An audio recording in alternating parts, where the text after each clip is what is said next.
7e édition du Forum de Dakar et je voudrais personnellement remercier le président Macky Sall qui a permis l'organisation de cette édition dans un contexte sanitaire difficile et dans le respect des restrictions sanitaires qui s'imposent. Depuis sa première édition en 2013, le Forum de Dakar s'est imposé comme un événement incontournable de réflexion en matière de sécurité et de défense. Au fil des années, il s'est enrichi, diversifié. Il a permis de dépasser les enjeux strictement sécuritaires et militaires. Il est devenu, à l'image du combat que nous menons ensemble, il est devenu global. Car nous le savons, l'approche militaire ne suffit jamais à la résolution des conflits. Alors, depuis près de 8 ans, le Forum de Dakar a ouvert ses horizons sur les enjeux de développement, de bonne gouvernance, de cybersécurité ou encore de respect de l'environnement. Et chaque pays présent ici a beaucoup à apporter sur ces différents sujets. Je salue donc cette réunion des esprits venus de tous les horizons, États, institutions, ministères, parlementaires, chercheurs, ONG. Ce sont nos regards croisés qui nous permettent de ressortir du Forum de Dakar avec de nouvelles perspectives. Je pense notamment au G5 Sahel, à la Task Force Takuba ou encore à la Coalition pour le Sahel. Tous sujets sur lesquels le Forum de Dakar a contribué à faire grandir la réflexion, et cela grâce à nos échanges et aux idées dont nous avons pu nous nourrir. Alors, après l'analyse lumineuse, je dirais, si vous me le permettez, au laser, que le président Bazoum a bien voulu partager avec nous ce matin, permettez-moi de faire un point sur la transformation du dispositif français au Sahel.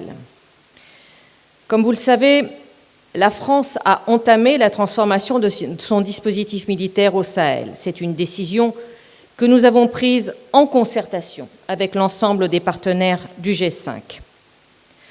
Alors, est-ce que nous quittons le Sahel ? Absolument pas.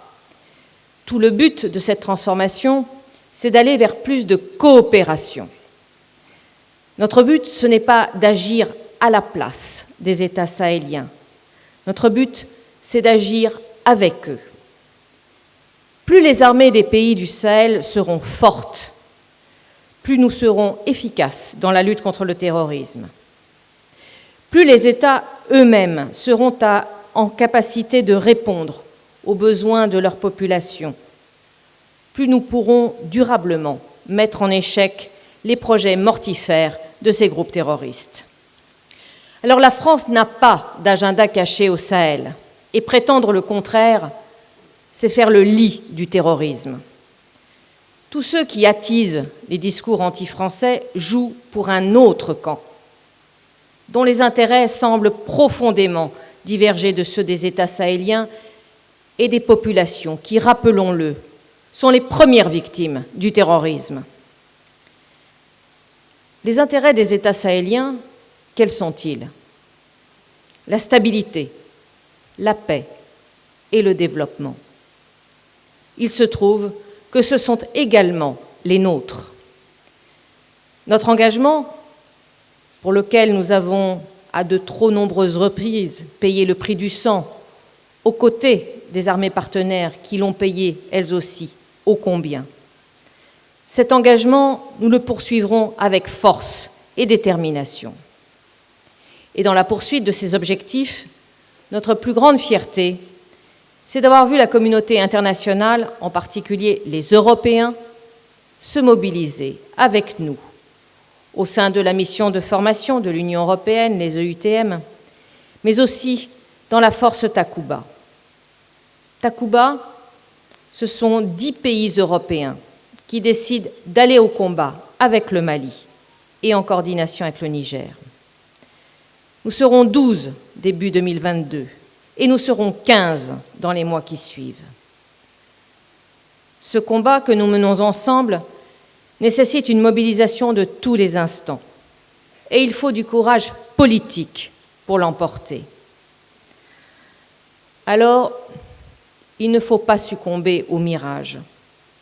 Et je pense ici à un sujet d'actualité, aux mercenaires du groupe Wagner. Si la France et ses partenaires s'opposent à Wagner, c'est qu'ils ont vu en République centrafricaine leur potentiel déstabilisateur, les exactions contre les populations, la perte de souveraineté de l'État, la prédation des ressources, l'échec sur le plan opérationnel. Les intérêts particuliers et pécuniaires qui sont placés au-dessus de celui des populations. Et cela n'est pas compatible avec notre vision. Aujourd'hui, la menace terroriste se répand. Je pense au Golfe de Guinée, mais également au Mozambique ou à la République démocratique du Congo, par exemple. En Afrique de l'Ouest, il devient essentiel de continuer à soutenir les structures pragmatiques et locales qui sont déjà en place. Je pense à l'initiative d'Accra. Dans quelques semaines, la France prendra la présidence du Conseil de l'Union européenne, peu avant que le Sénégal prenne celle de l'Union africaine. Nos deux continents ont une communauté de destin. Nous devons agir ensemble, de manière plus intégrée, face aux défis sécuritaires que nous devons relever. Et une fois de plus, ce forum sera l'occasion de travailler collectivement, avec courage et sans tomber dans le piège de la division. Car j'en suis convaincue, divisés, nous tombons. Unis, nous tenons bon. Merci de votre attention.